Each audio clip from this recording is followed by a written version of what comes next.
Hello, good afternoon বন্ধুরা। আজকে আমি সবার প্রথমে বলবো এই রেসিপিটা অবশ্যই একবার তোমরা ট্রাই করে দেখো, অবশ্যই করো।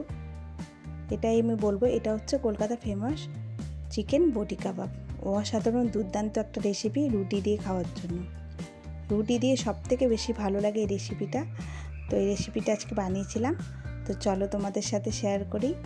অসাধারণ টেস্টি। তোমাদের যদি ভালো লেগে থাকে তবে আমার চ্যানেলকে, ইউটিউব চ্যানেলকে সাবস্ক্রাইব করে দিও আর ফেসবুকের পেজটাকে ফলো করে দিও। এখানে আমি 200 গ্রাম মতো চিকেনের সলিড পিস নিয়েছি, সেইগুলোকে ছোট ছোট করে কেটে নেব। এবার সাইজটা আমি যেরকম করেছি এই সাইজটা, এর থেকে একটু তোমরা বড়ও রাখতে পারো বা ছোটো আর করা যাবে না, এই সাইজটাই ঠিক আছে একেবারে। নিয়ে আমি সমস্ত চিকেনটাই একটু ছোট করে কেটে নিয়ে ওর মধ্যে নুন, হলুদ, ব্ল্যাক পেপার পাউডার পরিমাণটা সব আমি লিখে দিয়েছি।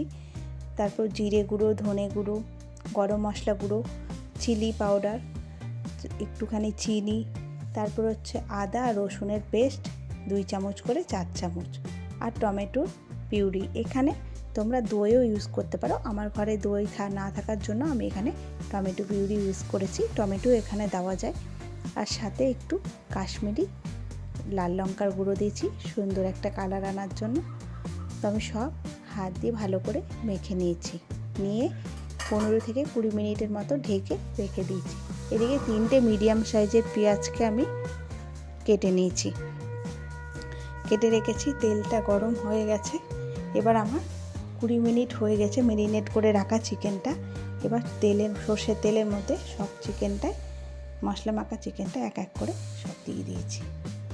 নিয়ে আঁচটাকে মিডিয়ামে রেখে চিকেনগুলো খুব সুন্দরভাবে ভেজে নেব 15 থেকে 20 মিনিট। লো টু মিডিয়ামে রেখে চিকেনগুলো ভালো করে ফ্রাই করে নেব। আমি চিকেনগুলো ফ্রাই হয়ে গেছে বা তুলে নিয়েছি। এবার ওই কড়াইয়ের মধ্যে আবার একটু তেল দিয়ে কেটে রাখা পেঁয়াজগুলো দিয়ে দিয়েছি। দিয়ে পেঁয়াজগুলো খুব হালকা ভাজবো, ডার্ক ব্রাউন ভাজবো না।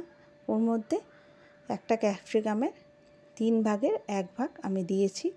দিয়ে ক্যাপসিকাম খুব ছোট ছোট করে কেটে দেবে ক্যাপসিকামের পিসটা, সেটাও আমি পেঁয়াজের মধ্যে দিয়ে হালকা ভেজে নিয়েছি যাতে ক্যাপসিকামের গন্ধটা চলে না যায়। আর পেঁয়াজটা দেখো, দেখতেই পাচ্ছ কতটা হালকা ভেজেছি।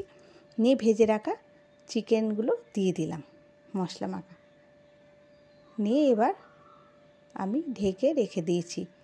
এই 10 থেকে 12 মিনিট পর ঢাকনা খুলে আবার ভালো মতো নাড়াচাড়া করে দিয়েছি। নিয়ে তারপর এখানে কাসুরি মেথি অ্যাড করেছি, দিয়ে আবার আমি ভালো মতো মিশিয়ে নিয়েছি। কাসুরি মেথি দিয়ে ভালো মতো কষেছি। সম্পূর্ণ রান্নাটাই আমি লো টু মিডিয়ামেই রেখেই করেছি।